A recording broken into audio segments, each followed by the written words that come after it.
બનાસકાંઠા જિલ્લામાં ઓગણ કાંકરેજમાં મિની વાવાઝોડાનું તાંડવ વીજળી પડતા 3 ભેંસના મોત, પાક ઘરોને ભારે નુકસાન.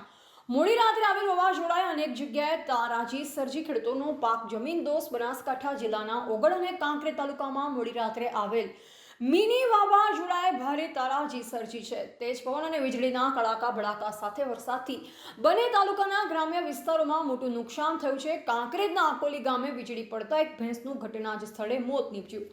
ઓગણના તાતિયાણા ગામે વીજળી પડવાથી 2 ભેંસના મોત થયા. આમ કુલ 3 ભેંસ વીજળીના કારણે મૃત્યુ પામી હતી.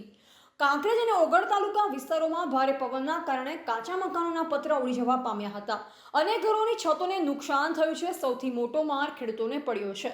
બાજરીનો ઊભો પાક જમીનદોસ્ત થઈ ગયો છે. તૈયાર પાક હાથમાં આવતા જ વાવાઝોડાથી નષ્ટ થતા ખેડૂતોને મોંમાં આવેલો કોળિયો છીનવાયો છે.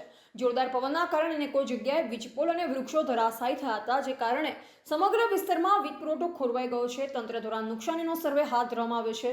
પશુધન અને પાક નુકસાન માટે ખેડૂતોને સહાય મળે તેવી માંગ સ્થાનિકો કરી રહ્યા છે. રિપોર્ટર રામજીભાઈ રાયગોર, બનાસકાંઠા.